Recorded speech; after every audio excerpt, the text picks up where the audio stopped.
you hoping I was going to fall on my ass there, weren't you?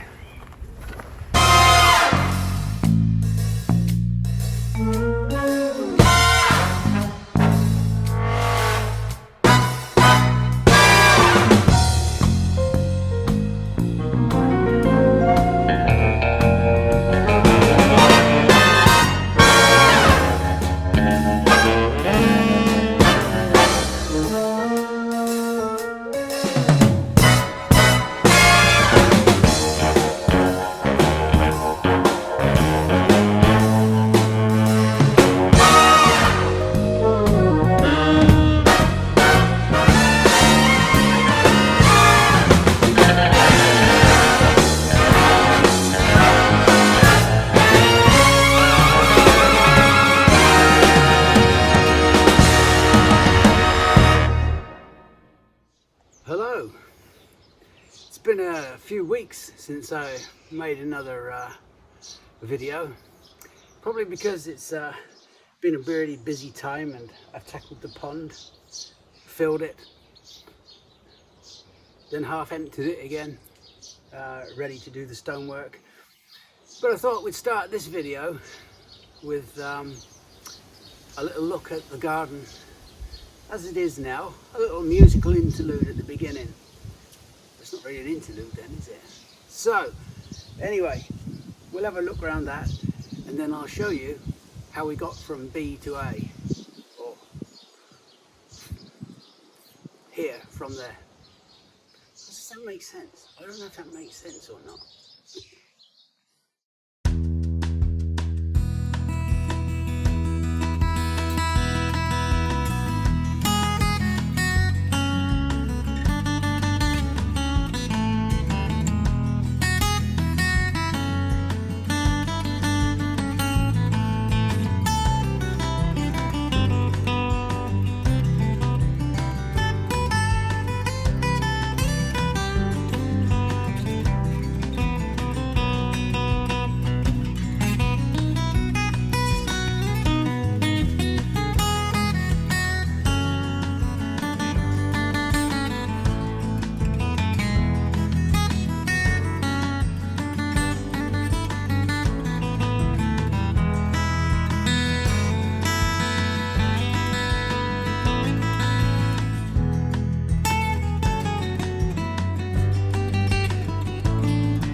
So that's where we are.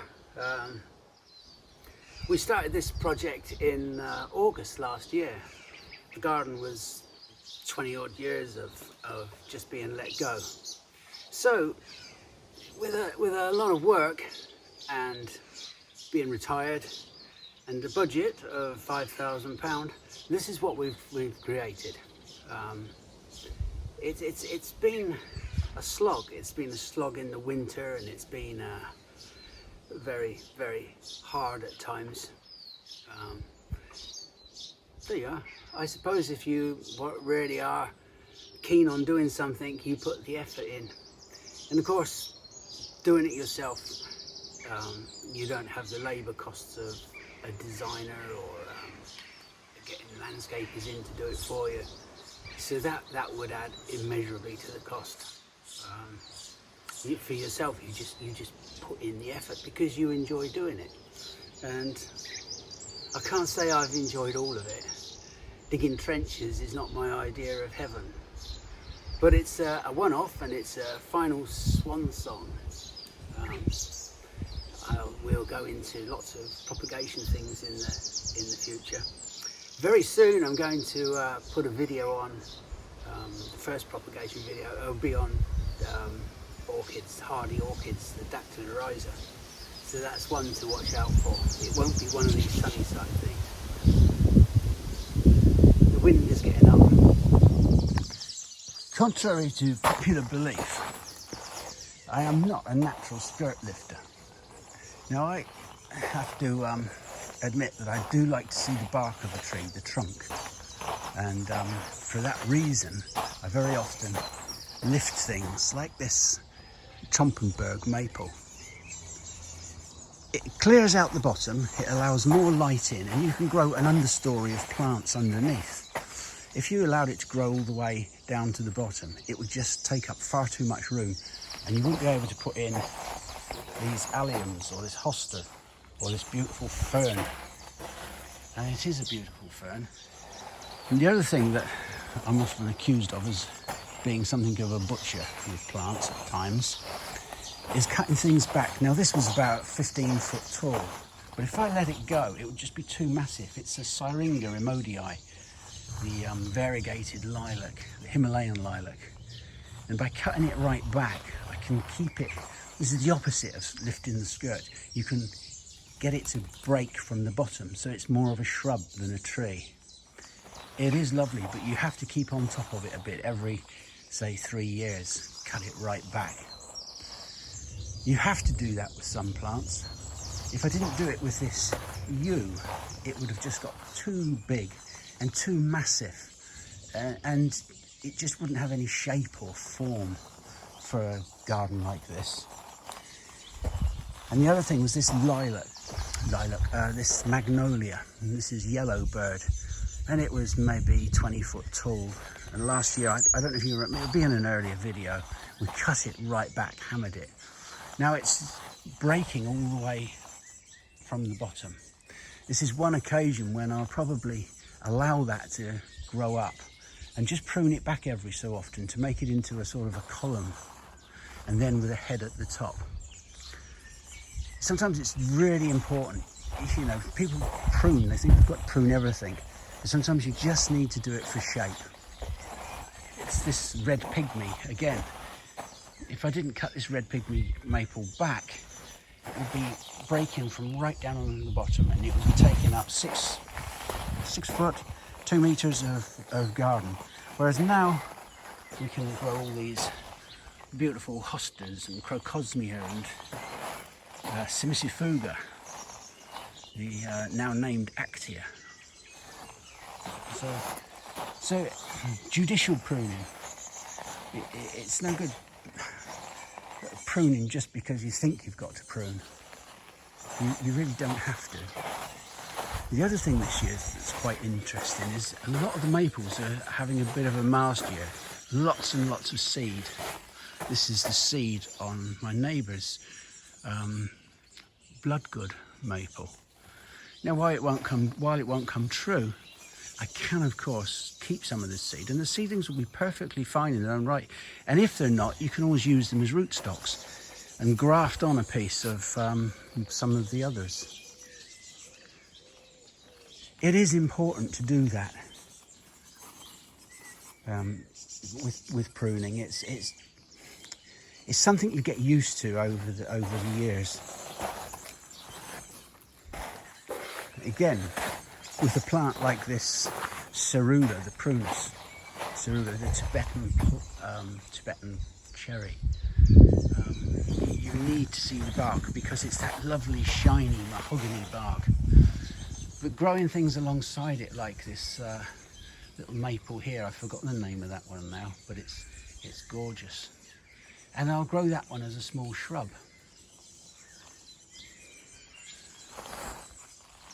All of these plants need space, but they don't need masses and masses of space. You can grow a wide selection of plants, and if you want a wide selection, you do have to prune. You have to be a bit vigorous.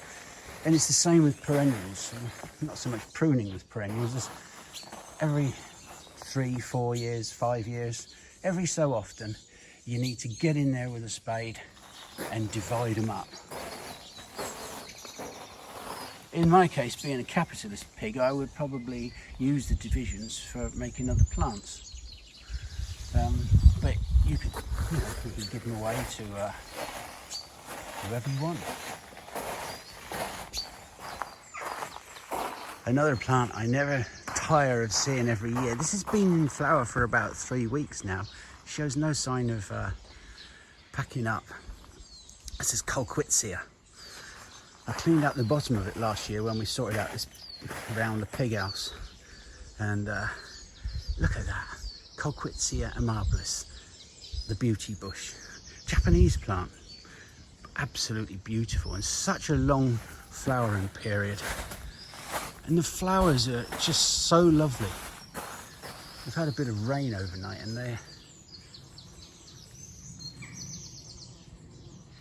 they've got this sort of dew on them that makes them glisten. Beautiful. You can actually hear bees. It's lovely. There's an aeroplane as well, which is a bit annoying.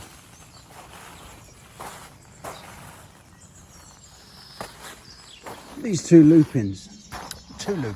There's one there, King Canute, which is much later flowering, so I'm waiting for that to come out. These are named varieties from West Country lupins. And this is Manhattan Lights. This is these are nearly 2 foot long. There is something about the named varieties that are excellent.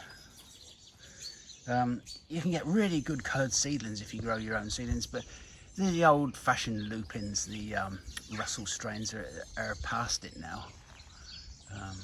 They just don't have the length. And length is quite important. It's especially on lupins. God, that sounded rude. That. Get out of the way, cat. You're always in the way. I started putting in the lanterns, which are the things I blew the last of the budget on. I'll try and get a picture of them at night. They are lovely. Very, very attractive. The pond is all cleared out and ready for, oh yeah, that rhododendron's been in flower for a month, well, at least 2 months. It's an amazing thing. Yeah, the pond is like, that's the old liner, and it's all been cleaned out and pressure washed. It's 25 years old.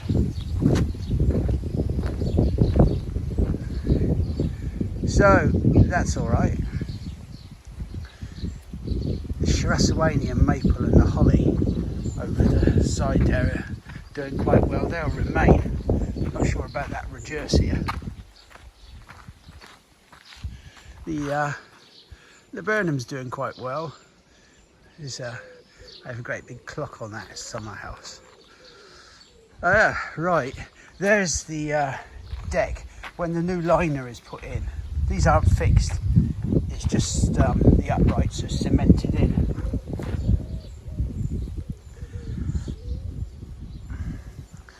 And then it'll have cross pieces put on and they'll be stained. In fact, they've just arrived.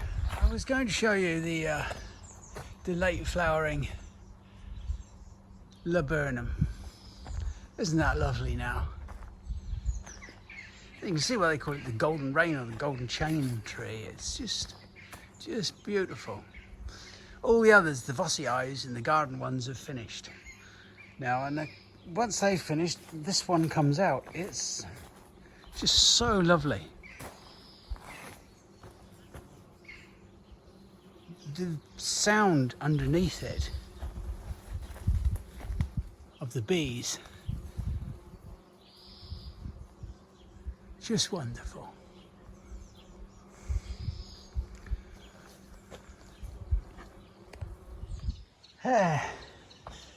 Just so that you know, the haunting is over and I've made a start on the pool, the pond, the pool. I've moved some of these large rocks. I have spent nearly 2 weeks with a bucket getting out 2 feet of silt, stinking silt in the bottom. It was absolutely disgusting. Much of it has gone over here in a pile. I have a sort of log pile here for insects and things to encourage them and bits and pieces, but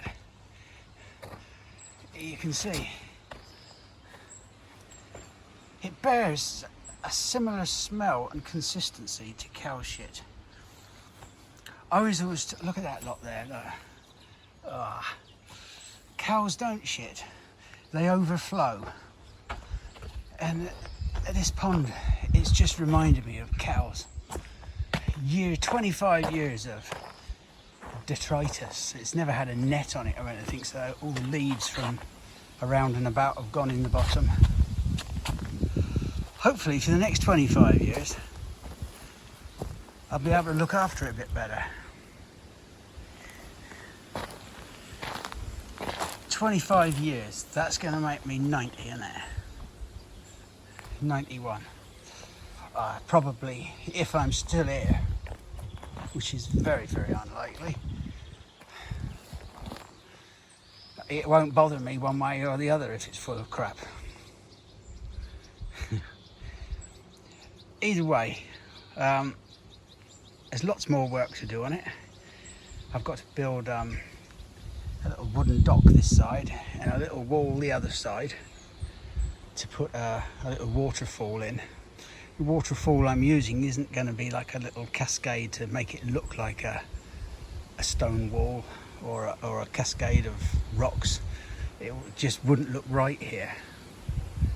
So I've got something else planned. I've got plenty of stone, tons of the bloody stuff. But it's an ongoing project, but I'm going to put a lot of my time into it now. So there we are. This is tidied up now, roughly brushed. Now I've pressure washed it, so there's a lot of water in the bottom from the pressure washing.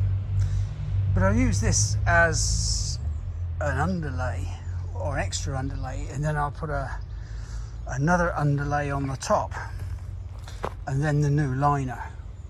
Just give it that extra protection. There's all sorts of tears and holes in this old one. Go right down here, you can see. Even right down in the deep part, which is about 4 foot. Let's have a look here. You can see there. Underneath that is some old carpet that I put down originally, but that was 25 years ago. So we're just about need this to drain off. This was a load of the topsoil from doing the pier and various bits up the top of the garden. Next door's children have planted here 3 pumpkins. At the back there I've made a structure There's just some battens with a piece of pea and bean netting over, and at the base of that are some ornamental gourds. I'm hoping they'll grow up there. I don't know, I've never done it like this before, so I'm hoping they'll grow up there and the gourds will hang down and form a little tunnel. It's just an experiment. It doesn't really get enough light, but really this is an ornamental garden, so we'll just have to see what we can do with it.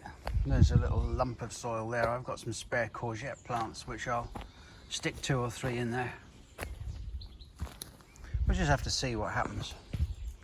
Just want to use the bits of space up for this year.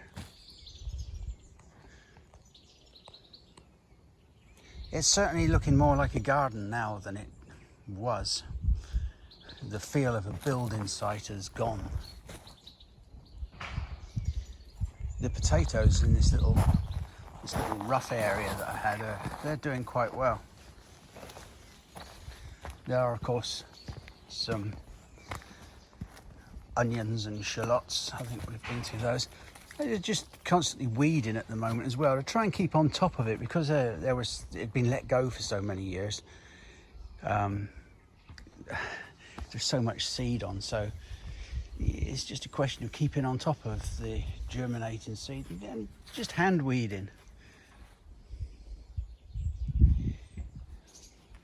The delphiniums are coming on. You can see they're looking quite, not as vibrant as I like, but it's been very dry. It's their first year planted out, so perhaps they'll be better next year, but they're looking okay. Various sweet peas. Over on the pier, some of the fruit trees that I want to train, they're starting to put on some nice extension growth. If you remember, we were nicking and notching, and it's worked reasonably well. These will come down here, and this one will go the other way. What we want now is growth, as much extension growth as possible. You can see there's extension growth on this apple coming out from the base. The more we get by the end of the year, the better. That dog is on my antirrhinums. I've removed the tulips and put in the Madam Butterfly antirrhinums.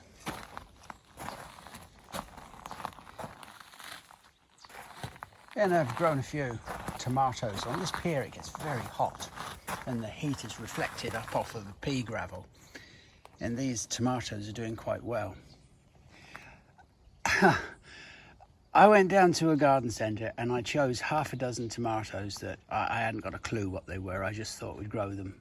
You need to be a bit more selective than I was, because some of these are bush tomatoes, and really I wanted to cordon them up these canes. And well, the bush ones I have to leave. Think about what you're doing rather than what I did, just get some fancy ones. I've got things like Roma, San Marizino, Sweet Olive, Knockout, and tomatoes I'd never heard of. And looking at Pearl Drops, there's another one. And it wasn't very sensible. And it's quite nice looking down at that little veg plot. Beyond that, the focal point of the garden is the pond,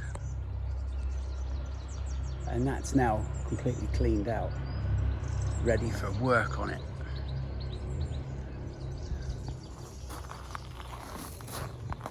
Yeah, everything is okay. These are the roses that I budded last year. They're coming into flower now.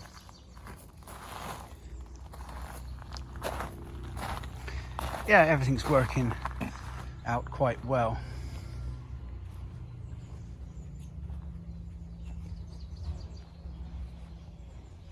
More tomatoes in the hanging baskets. These are just Tumbling Tom. They're doing okay. I don't know why I keep saying we will be back or we're going to do this. It's just me. It's just a habit being at Eggleston, I think. Now this is a plant that's done really well. It's in semi-shade, Dicentra spectabilis. It's gold something, gold stark, gold bullion. I can't remember, I'll caption it. But it's done really well here. And up this path, it just adds, if we look at it from the kitchen window, it just adds a lovely splash of colour. It has done for a couple of months now. Really good. Now this border up the side is really in need of a good weed through. We planted it up. It's one of the first things I did, trying to avoid the wee again. And it was quite important to get it planted up because I had a lot of plants that needed sorting. But now you get in here, there's nettles, ragged robin, there's them bloody annual forget-me-nots and all sorts of things. One of the things we did with this garden, I glyphosated it where it was really bad. Not everybody likes the use of weed killers. I didn't mind. It was cut back and the regrowth was sprayed in patches. Now what that did was get rid of the roots and the seed for that year. But over the years, remember this hadn't been touched for 20 odd years, over that period of time seed has built up in the ground, so you are now getting that seed to germinate. We've made ideal conditions for it actually. It's light at the soil's area. There's a lot of good stuff coming up. There are some really nice primulas in there. My memory's getting worse by the month. All sorts of things in there. Now we've planted out a lot of stuff in it. Trilliums, sanguisorba, some ferns, hellebores, erythroniums, some really nice anemones. And we need to get this ground clean for them to come through next spring. They've come through this year, but they're not at their best. Newly planted. And when they're newly planted in a root ball, their roots haven't got into the surrounding soil. So effectively they're still in a pot. They get some capillary moisture coming in from the surrounding ground, but they're still in that root ball. They need to get their roots out into the ground. So the first year they do that. The second year we should see some real improvement. And you can see that with these Dactylorhiza. They're not much bigger than they were in the pots. Next year they should grow like buggery. They'd be really good. The Trilliums have done quite well. It's not a very acidic soil. In fact, it's not acidic at all. It's just sort of slightly limey of neutral, but neutral in places. So it'd be interesting to see how the Trilliums do. I know hellebores do well, but this little process, this little sequence is about weeding. Now, I know it's contentious to talk about glyphosate. We used it sparingly and did it in spot treatments, but we did have to clear a canvas. I couldn't have created this. Well, you have to remember I started this in late August, early September, and that includes doing all the woodwork and putting in the hard landscaping. 2 months was spent trenching, and then other months over the winter spent putting the paths in.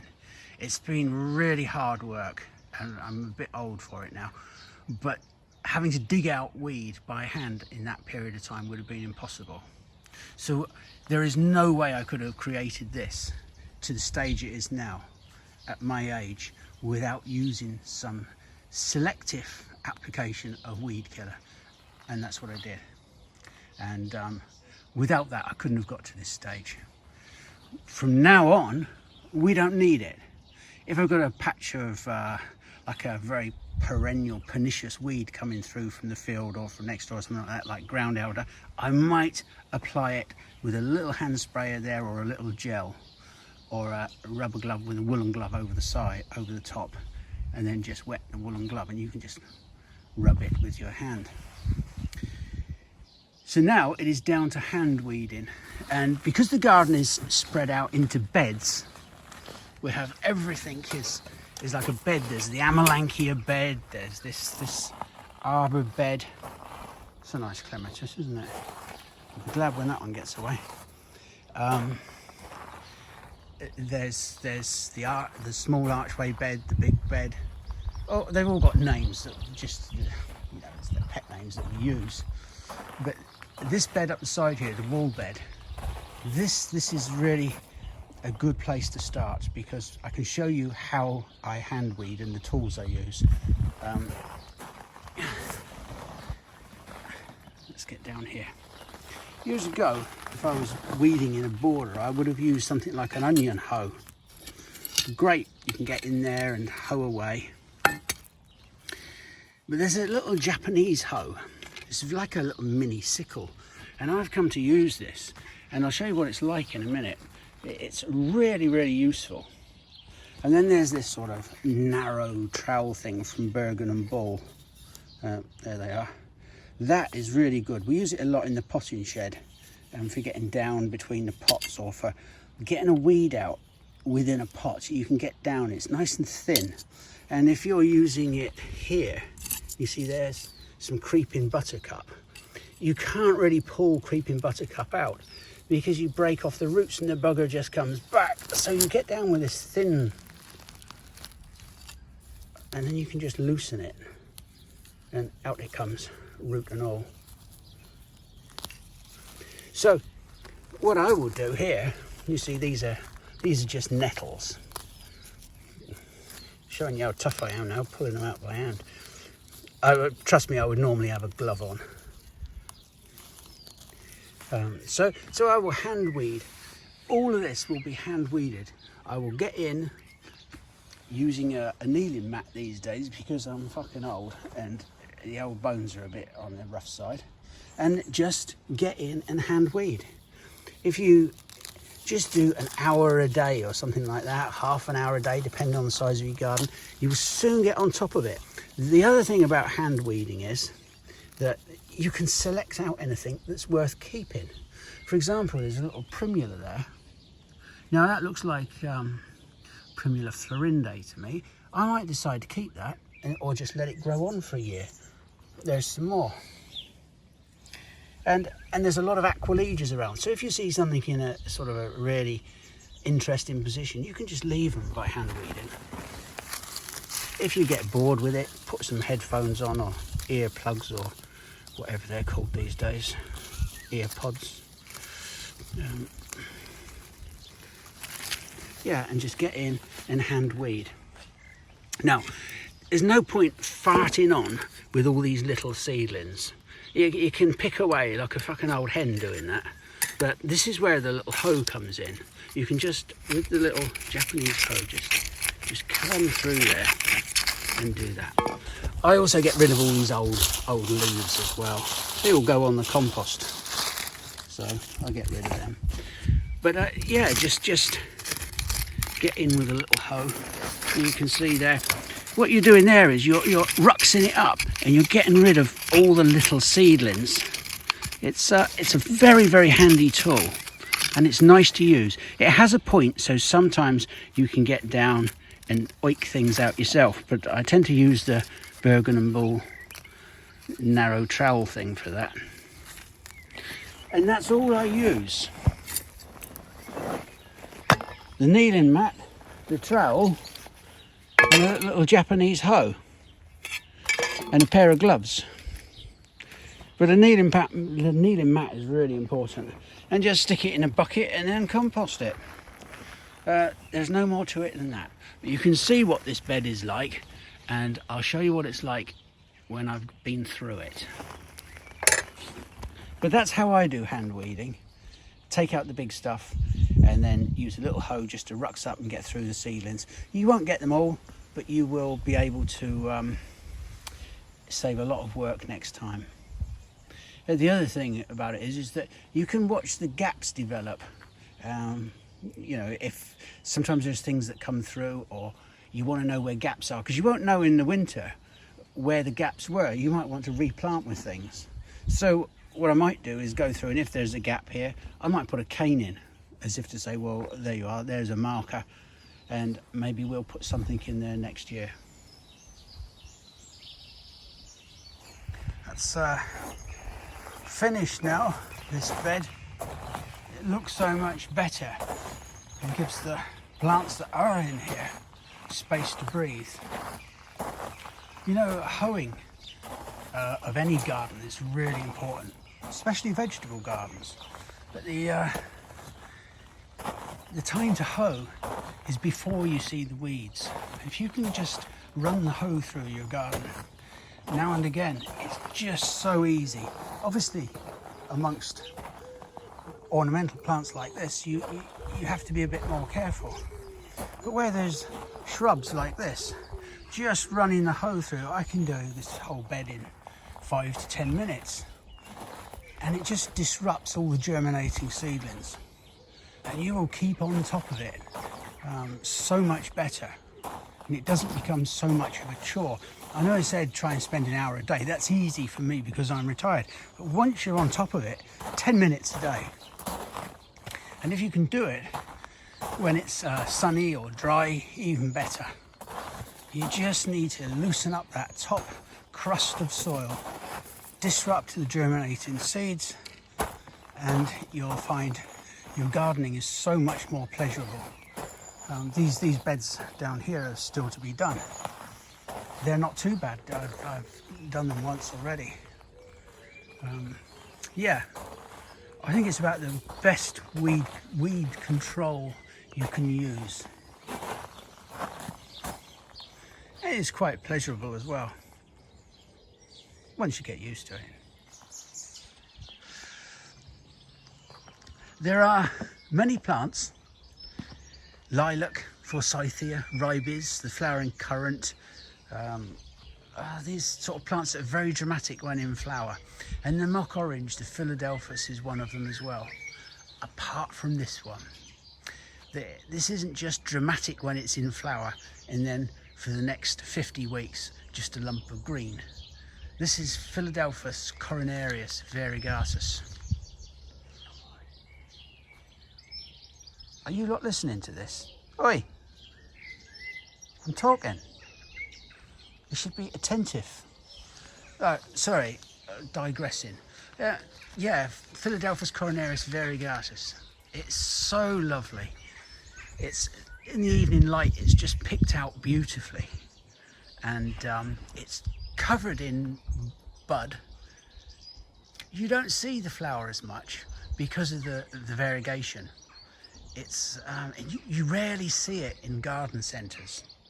You see another one, I think it's called Innocence, which is a bit wishy-washy variegation wise.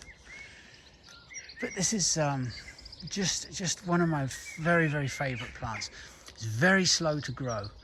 It's difficult to propagate from semi-ripe cuttings. You know, we'll do some in a few weeks' time. And when you do get them to strike, it's very slow growing in its initial stages. But it is certainly worth having in the garden. It gets very little reversion. It does well in semi-shade, as well as in full sun. It doesn't burn out, and it doesn't revert. It gets very, very little reversion. I don't think in about the last 4 or 5 years I've done any cutting away of reverted foliage. Look, there's a couple of leaves in there, but even they've still got variegation on. It's not enough to warrant pulling out. Yeah, really, really recommend it. It's just picked up beautifully in this light.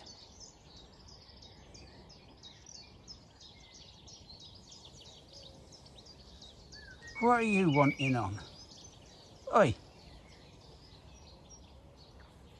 They're due to go out for a walk, so they're hanging around expectantly. Tucker down there is trying to be cool and aloof, like he doesn't care.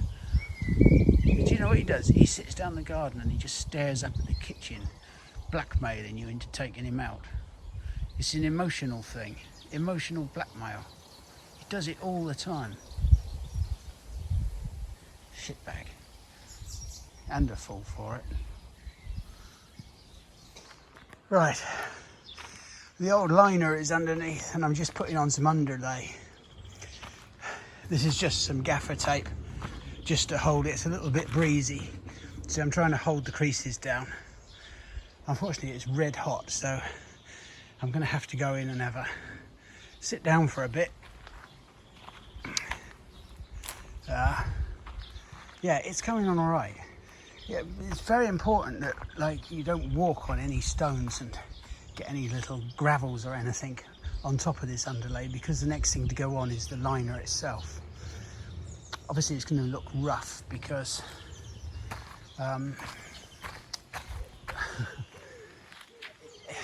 it's all going to be oversized.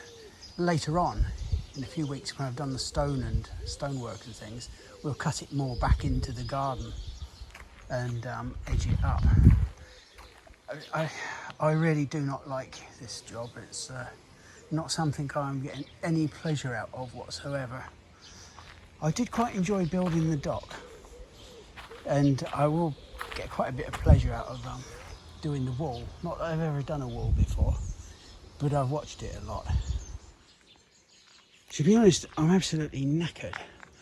I just shifted that liner into the middle of the pond. It weighs 170 kilograms, which I believe is about 27 stone or 370, 380 pounds, something around that measure. It's knackering, especially for an old pensioner. But never mind, it's done. And it's the last one I'll ever do. Never, ever.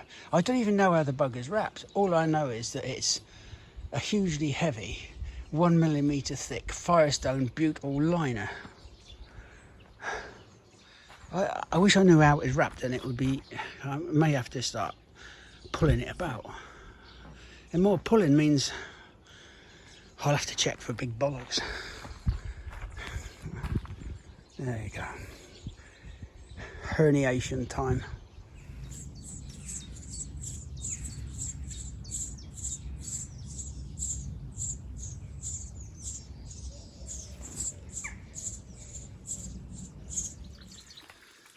So we're just on gradually filling the pond. This will take a day or so. Down in the bottom there, I've put some platforms. There's one there that's not got the water above it. There's one there and one under there. I'm going to stand lilies on there, water lilies, because at this end there's going to be a water spout, water blade thing. There's going to be a bit of running water at times, and they tend to like it a bit on the still side, so they need to be further up that end. I think they'll be all right over there. Just keep creasing the liner. Yeah, you'll see how they do this online. Just keep creasing it over, just to make some nice folds in it, as neat as possible. But I think it's just going to press itself down quite well. Seems to be working.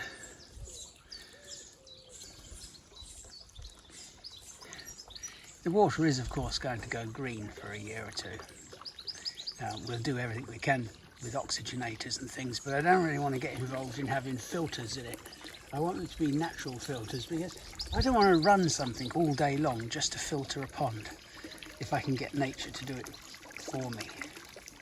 I am going to have a little occasional pump in here just for a bit of water sound in the evening if we decide to sit down here, and a little bit of oxygen added to the water.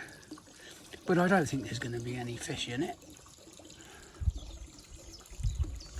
Yeah, I don't want them eating all the frogs' eggs and the newt's eggs and various things. So, no, I think we'll leave them out. I'll let Lisa decide on that. There's a lot of work to do around the edge. It may look like there's a lot of extra liner, but I'm going to edge it with stone. And where I put the stone, I want a double layer of liner, so that the stone isn't pressing against the main liner. Just some of the excess can go back in. It won't be mortared in, like, it'll just be a bit of mortar or a bit of foam here and there to hold it. But I want lots of little nooks and crannies for things to live in.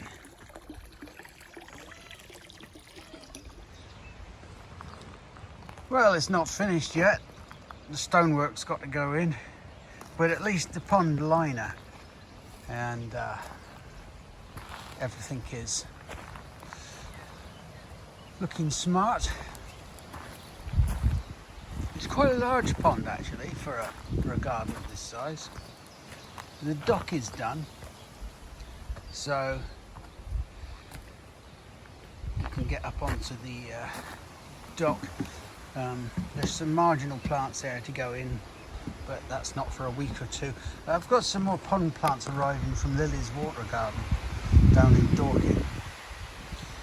There's some nice stone under the dock itself, so you can sit on the end of here and you can look at the wildlife down in amongst there when it starts to find its way. I've got lots of beached areas to put in, but I'm quite happy with it. I just need to get lots of stone in here.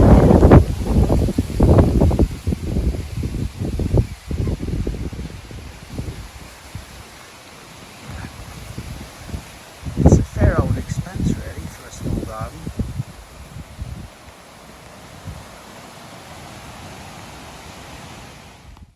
Well, there's the pond at night. Obviously it's not finished. I just wanted to test the new planting, the new lighting system. You can see up these paths we've got some little lantern lights, and it's probably just going to be two. It's picking things out in different colours.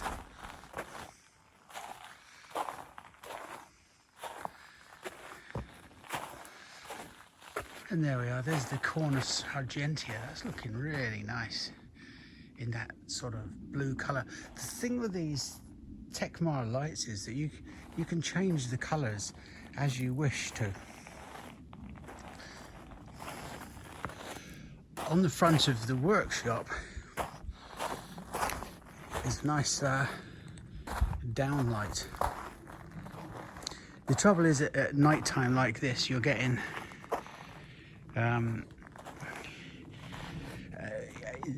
they're just showing up as a ball of light, obviously.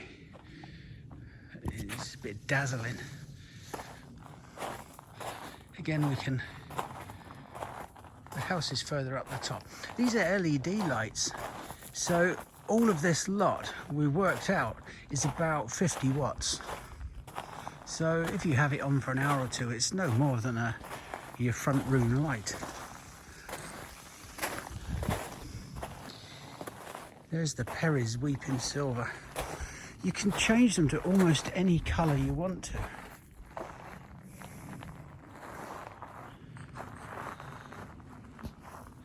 to. I've been quite impressed with them. We go up to the house. It's just diffused is the word I'm looking for. They're going to be more diffused because of the camera is just getting a focus of light and it's coming out all misty, but they're actually really quite nice and sharp.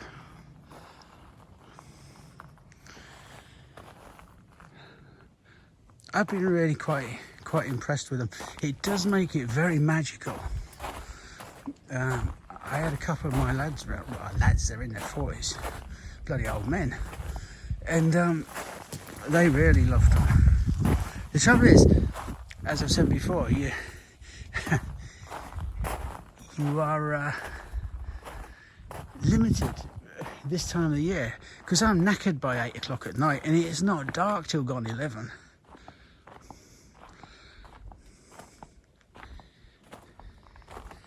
There. The pond looks absolutely beautiful. I'm going to be working on the deck tomorrow, the dock. And the edging, and I've got to put stone in. It's not finished, but just having that water down here, that body of water, is just so much more interesting. I shall look forward to showing you again when the pond is finished. Well, I haven't showed you how I've done this step by step because I've never done it before. So this is my effort. It's a small stone wall. It'll be softened up with larger rocks around it. In this wall is a water blade. I haven't even tested it yet, but it should be okay. I'm going to take a chance on it. The blade is about just over 2 feet off the bottom of the what will be a beached area.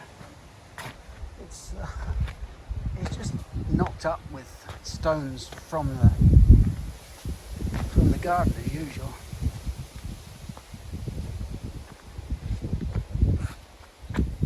I think it should be okay. I'm quite happy with it. If we have a closer look, the round stone I've had for years. I don't know what it is or where it came from, but yeah, it should cascade down onto there nicely.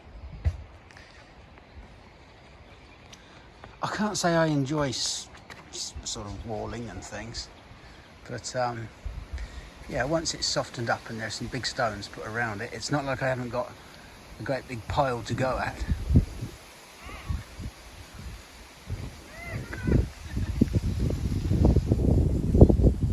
Nothing comes out of that hole. It comes from the blade above and it comes down in like a sheet of water. Hopefully you'll see that when I actually get the thing going. But what I do need to do is clean up all this old mortar and bits and pieces, because I don't really want much of that going into the pond. It's not good for any wildlife or the plants that are in there. The plants look pretty pathetic, but at least I've got them in there. I've not planted them in aquatic soil. I've taken some advice from other people, mostly crystal clear aquatics, and just used gravel, which I'm washing to get any sort of residue out. And there's an awful lot. It's sort of sandy, dusty stuff on it. Again, you don't want that going in the pond. We will cover over that pipe.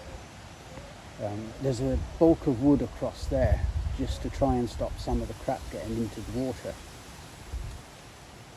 Yeah, I'm really quite pleased with it.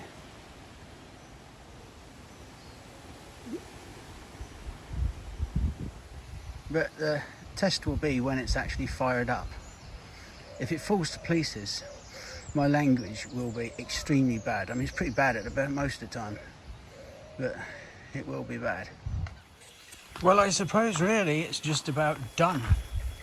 There's a little bit more of the liner to put in to cover up. But the rocks are in and the stonework is done and foamed in and where need be. This is a marginal area. The waterfall is doing okay. Yeah, the water blade, I'm quite pleased with this.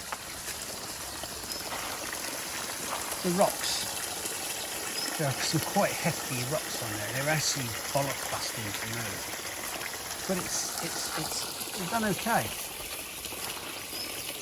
The surface is nicely reflective. It's full of newts and beetles already. I just don't know where they come from. Well, not full, but there's a few in there.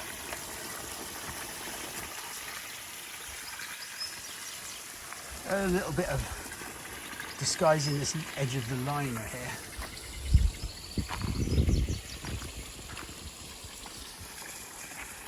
But generally, yeah. Let's get a close up over here.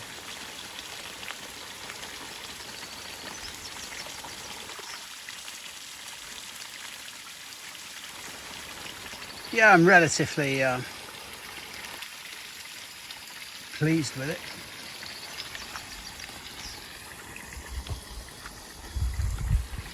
I don't know what else to say really. It needs some plants around the outside. At least we'll sort that out. I'm not really that bothered about that. But the bollock busting work is done. There are beached areas. That's another little gravelled area. One of the hardest jobs was to actually wash the gravel before I could fill up these things. You don't want all this sand and stuff going into the pond. So yeah, it's I'm relatively, well, I'm very happy with it. I can't say I enjoyed a single minute of it, but I'm going to sit my ass on this seat and have a beer.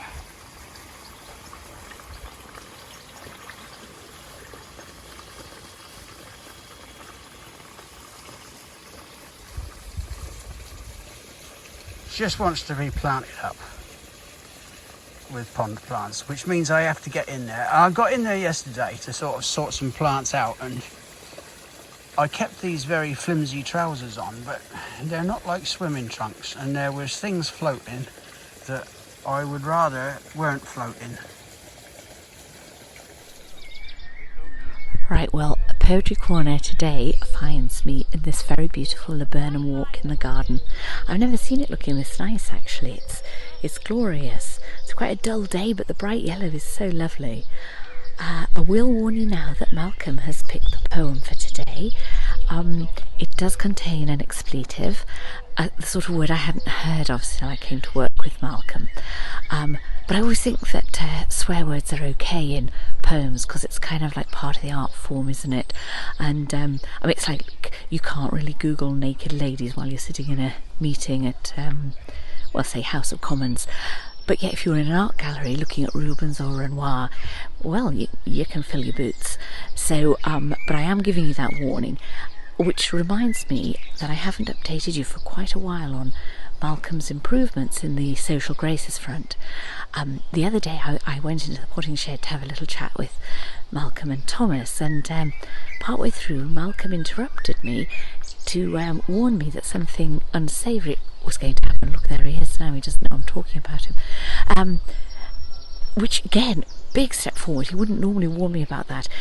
The warning was inadequate really because I wasn't quite able to clear the area, but the doors were all open and no real harm done. So here we go. This is by Philip Larkin and it's called This Be the Verse. Larkin was a 20th century English poet. He was offered actually the role of poet laureate, but turned it down. I think he railed against authority a little bit. And this is broadly about parenting, but it's also a little bit about how we don't really learn anything from history. Anyway, see what you think. They fuck you up, your mum and dad. They do not mean to, but they do. They fill you with the faults they had and add some extra just for you. But they were fucked up in their turn by fools in old-style hats and coats, who half the time were soppy stern and half at one another's throats. Man hands on misery to man. It deepens like a coastal shelf. Get out as early as you can, and don't have any kids yourself.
This is why I don't like water gardening. You have to get in the bloody thing to get the deep water things right down deep.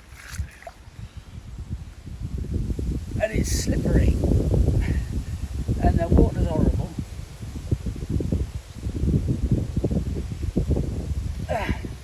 At least when they're down there, you can drop them some of the way and the things aren't very heavy because the water takes the weight. Well, I've got cold tits and floating nuts. This is me James Bond moment, isn't it? Like when the woman comes out of the sea with a bikini on, looking sexy. All I'm worried about is that I'm going to fall on the arse because it's as slippy as hell. There you go. Oh. Wow. There we are. Octopussy, or whatever it is. Oh. Oh, fuck me.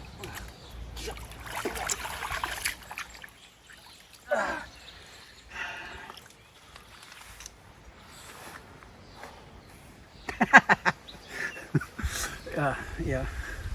Alright, that's enough now. I've had enough of that bugger.